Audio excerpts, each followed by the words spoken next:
सुप्रभात बच्चों, आज हम आपकी पाठ्य पुस्तक संस्कृत के सप्तम पाठ का अध्ययन करेंगे, जिसका शीर्षक है सुविचार्य विधात वियम। तो चलिए पाठ को शुरू करते हैं और जानने की कोशिश करते हैं इस पाठ के विषय में। सप्तम पाठ सुविचार विधात वियम। प्रस्तुत पाठ के माध्यम से लेखक ने बताया है कि कोई भी कार्य बहुत अच्छी तरह से सोच समझकर करना चाहिए।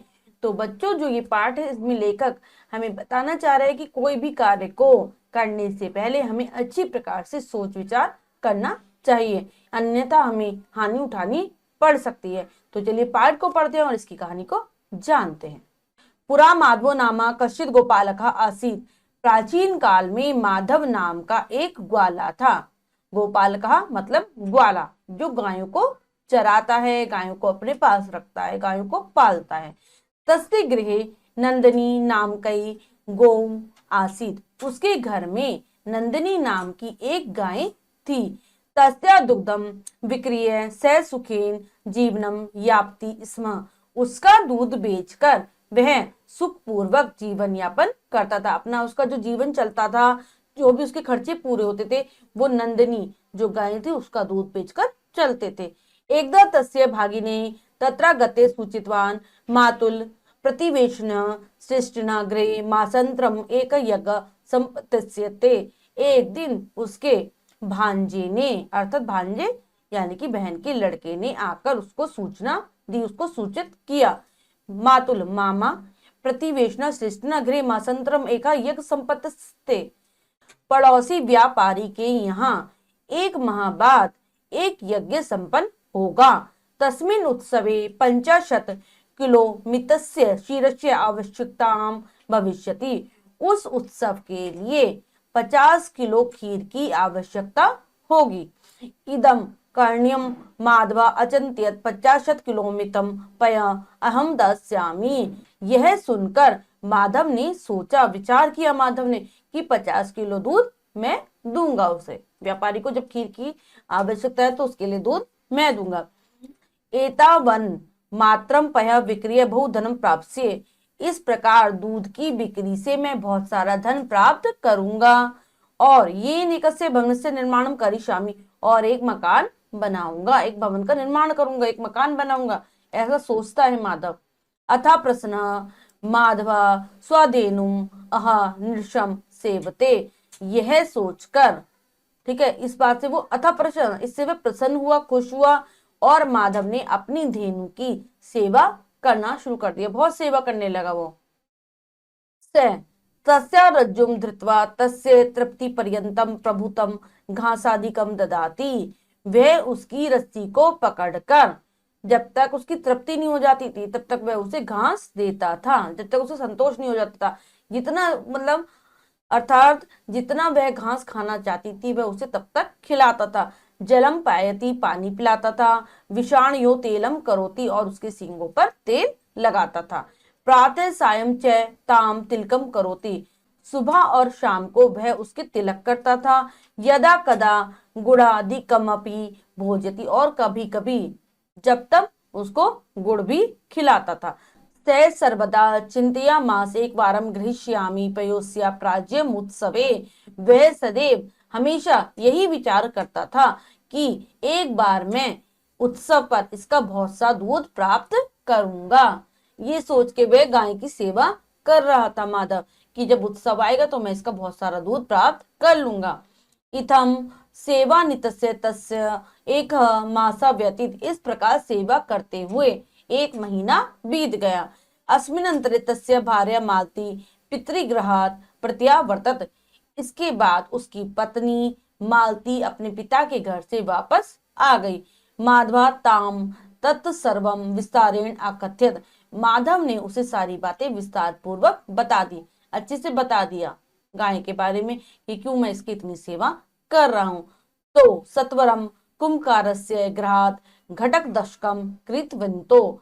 फिर उन्होंने कुम्हार के घर जाकर उससे 10 घड़े खरीद लिए। ततेव प्रतिवेशी दुग्धाय तम आकार्यत। तभी पड़ोसी व्यापारी ने दूध के लिए उसे बुलाया। माधवस्तु संपत्ति पंचोपचारी गाम अपूज्यत।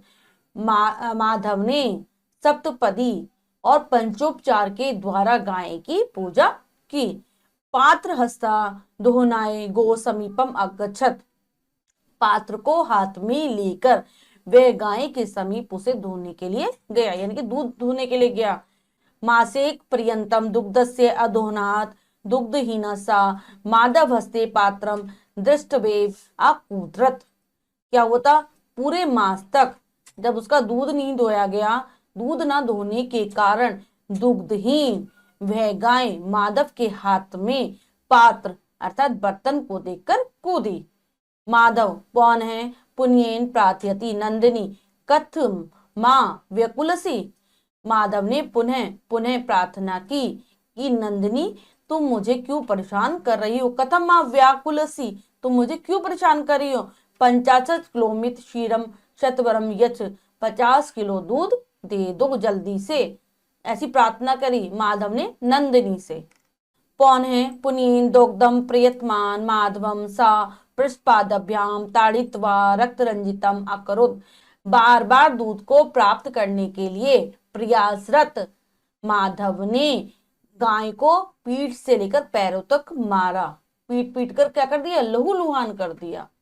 जब उसको मारा, इतना मारा कि गाय में से खून निकलने लगा। तम तादृशावस्थायाम वीक्ष्य मालती मूर्छिता जाता, उसकी ऐसी अवस्था को देखकर मालती मूर्छित हो गई, मालती बेहोश हो गई। मालती कौन, माधव की पत्नी। जब उसने देखा कि माधव गाय को इस प्रकार से मार रहा है और उसके खून निकल रहा है, तो वह बेहोश हो गई। बहु भी उपचारई तस्य मूर्छा दूरीकृत्य माधव तम अकथ्यत, बहुत प्रकार के उपचारों द्वारा उसकी बेहोशी को दूर करके माधव ने उससे कहा, मासंते अहम धनी भविष्यामि, मास के अंत में, महीने के अंत में मैं धनी हो जाऊंगा। इति चिंत्यहि तवेम मास पर्यंतम मया धेनु रेवना दुग्धा, यह सोचकर, यह विचार कर यह चिंता करके मैंने 1 मास तक गाय को नहीं दुआ। अस्मात् कारण दियम दुग्धहीना अभवत, इस कारण से यह दुग्धहीन हो गई है। 1 मास तक मैंने लगातार गाय को दुहा नहीं, उसका दूध नहीं निकाला, जिस कारण से क्या हो गई है, गाय दुग्धहीन हो गई है, उसने दूध देना बंद कर दिया है। देवी भविष्य चिंतायाम तू मया स्वीकृम विनाशितम, हे देवी मैंने भविष्य की चिंता करके अपना स्वयं का विनाश कर लिया है, अपना नाश कर लिया है। क्या हो गया है, मेरी गाय को मैंने लगातार धुआ नहीं तो वो उसका दूध ही खत्म हो गया, मेरे सारे कार्य खत्म हो गया है। ए भी रक्त बिंदु भी मम चक्षुरु न मिलितम यत लघ्वपि कार्यम विचार्यम न कर्तव्यम उक्तम ही, इसकी रक्त की बूंदों को देखकर, इसके खून की बूंदों को देखकर मैं यही सोच रहा हूं कि कोई भी छोटे से छोटा कार्य विचार के बिना नहीं करना चाहिए।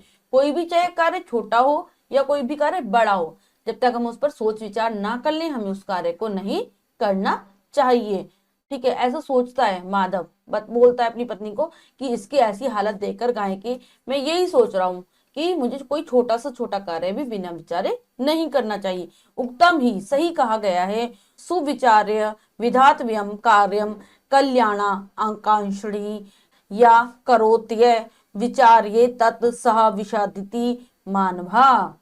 क्या कह रहे हैं कि कोई भी अगर अपना कल्याण चाहता है, अपनी भलाई चाहता है, अपना अच्छा चाहता है, तो उसे कोई भी कार्य बिना सोचे समझे नहीं करना चाहिए। अगर वो कल्याण की आशा रखता है, आकांक्षा रखता है, या करोत विचार्योत स विशति मानव, अगर वह उस कार्य को बिना सोचे समझे करता है तो उसे दुखी होना पड़ता है। अगर वो विचार नहीं करता उस कार्य पे तो वह हमेशा दुखी रहेगा। तो बच्चों, हमने इस पाठ को अच्छी प्रकार से पढ़ा है, समझा है। हमने इसमें यही सीखा है कि चाहे कार्य छोटा हो या बड़ा हो, हमें उस कार्य को सोच विचार कर करना चाहिए। चाहे वो कार्य हमें लगे कि बहुत छोटा सा है, लेकिन हमें एक बार जरूर विचार कर लेना चाहिए। अब हम पाठ की शब्दार्थ कर लेते हैं।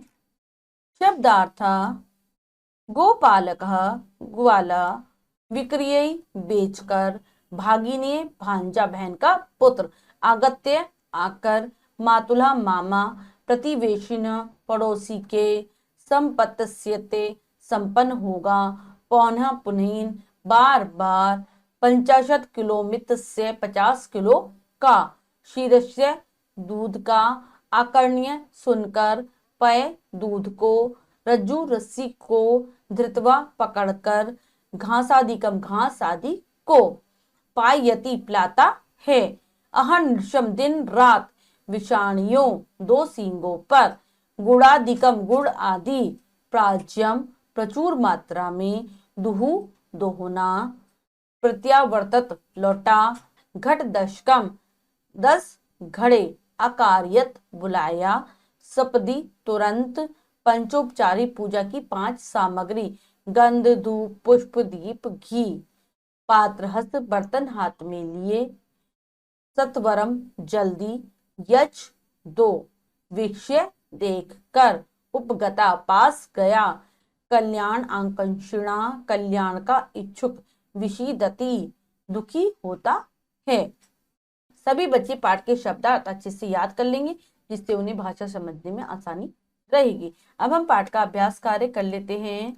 अभ्यास, पहला प्रश्न रहेगा लिखितम से, तो चलिए प्रश्न पढ़ते हैं और करने की कोशिश करते हैं। लिखितम, उचितम उत्तर प्रदम व्रतम रज्य, सही विकल्प वाले गोले को रंगिए। प्रश्न के 4 विकल्प हैं, 3 विकल्प गलत हैं, 1 विकल्प सही है। हमें सही विकल्प चुनना है और उसके गोले को रंग देना है। तो चलिए प्रश्न पढ़ते हैं और करने की कोशिश करते हैं। माधवा एका रिक्त स्थान आसीत, गोपालकः कृषकः मालाकारः रज्जकः। तो माधव एक था, गोपालक वाला था वो, तो ए हमारा जो विकल्प है एकदम सही है। तो चलिए ए विकल्प पर गोला करते हैं। नेक्स्ट पढ़ेंगे, गो नाम रिक्त स्थान आसीत, गाय का नाम था मालती, नंदनी, संगिनी, गो माता। तो गाय का नाम था नंदनी, तो बी विकल्प इसमें हमारा बिल्कुल सही है, बी नंदिनी। तो चलिए करते हैं बी नंदिनी पर। नेक्स्ट है, प्रतिवेशिना श्रेष्ठिना रिक्त स्थान दुग्धस्य आवश्यकता आसीत, पड़ोसी व्यापारी को दूध की आवश्यकता थी। कितने दूध की आवश्यकता थी? 10 किलो मितम, 15 किलो मितम, 50 किलो मितम, 100 किलो मितम। तो कितने दूध की आवश्यकता थी? 50 किलो, यानी कि 50 किलो मितम। तो सी विकल्प जो है हमारा वो बिल्कुल सही है। तो चलिए लगाते हैं सी विकल्प पर। नंबर 4 पढ़ेंगे, माधव स्वधेनु अह निर्षम, माधव ने अपनी गाय की दिन रात की क्या की थी उसने? ए ताड्यात, बी जलम पायत, सी अदोहत, डी सेवाम अकरोत। तो उसने अपनी गाय की दिन रात सेवा की थी, तो क्या हो जाएगा? डी। तो चलिए डी विकल्प पर गोला करते हैं। डी विकल्प था हमारा सेवाम अकरोत। तो चलिए करते हैं। अब नेक्स्ट करेंगे, माधव गाम रिक्त स्थान अपूज्यत, पंचोपचारही, षडोपचारही, सप्तोपचारही, अष्टोपचारही। जो माधव था उसने गाय की पूजा की पंचोपचारी 5 तरीके से, जैसे धूप दीप गंध फल और फूल से। तो ए हमारा विकल्प एकदम सही है, तो लगाएंगे ए विकल्प पर। ए विकल्प इसमें हमारा बिल्कुल सही है। अगला प्रश्न पढ़ते हैं, रिक्त स्थानानि पूर्यत, रिक्त स्थान भरिए। हमें उचित शब्दों के द्वारा रिक्त स्थान की पूर्ति करनी है। तो चलिए करते हैं। अगला प्रश्न पढ़ते हैं, रिक्त स्थानानि पूर्यत, रिक्त स्थान भरिए। हमें उचित शब्दों के द्वारा रिक्त स्थान की पूर्ति करनी है। तो चलिए करते हैं। तस्य गृहे नंदिनी नाम कही रिक्त स्थान आसीत, तो उसके घर में नंदिनी नाम की कौन थी? गाय थी। तो लिखेंगे गो आसीत। अगला प्रश्न पढ़ते हैं, प्रतिवेशिना श्रेष्ठिना गृहे मासंतरम एक रिक्त स्थान संपत्ति। तो क्या आ जाएगा? क्या था? 1 महीने बाद पड़ोसी व्यापारी के यहाँ एक यज्ञ संपन्न होना था। 50 किलो मितम रिक्त स्थान अहम दास्यामी, तो 50 किलो क्या देगा वह उसे? दूध।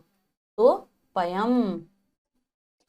नंबर 4 करेंगे, इतम सेवा निरतस्य तस्य एक रिक्त स्थान व्यतीत, इस प्रकार सेवा करते हुए क्या बीत गया था? 1 मास। एक महीना बीत गया था। तो सत्वरम कुंभकारस्य गृहातिरिक्त सांकीतवन्तो, वे कुमार के घर जाकर दोनों क्या लाए थे, 10 घड़े लाए थे। तो क्या आ जाएगा, घटक दशकम, 10 घड़े लाए थे वह। तो बच्चों हमने इस पाठ के अभ्यास कार्य को अच्छी प्रकार से पूर्ण कर लिया है। बच्चों आज हमने आपकी पाठ्य पुस्तक संस्कृत के सप्तम पाठ का अध्ययन किया, जिसमें हमने यह सीखा कि किस प्रकार से हमें बिना सोचे समझे कोई कार्य को नहीं करना चाहिए, इससे हम अपना स्वयं का विनाश कर लेते हैं। आशा करती हूँ आपको पाठ अच्छे से समझ आया होगा। आप पाठ को फिर से उच्चारण के साथ पढ़ेंगे, अभ्यास कार्य को कर लेंगे और शब्दार्थों को याद कर लेंगे। मिलते हैं अगली कक्षा में नए पाठ के साथ, तब तक के लिए स्वस्थ रहिए, प्रसन्न रहिए। धन्यवाद।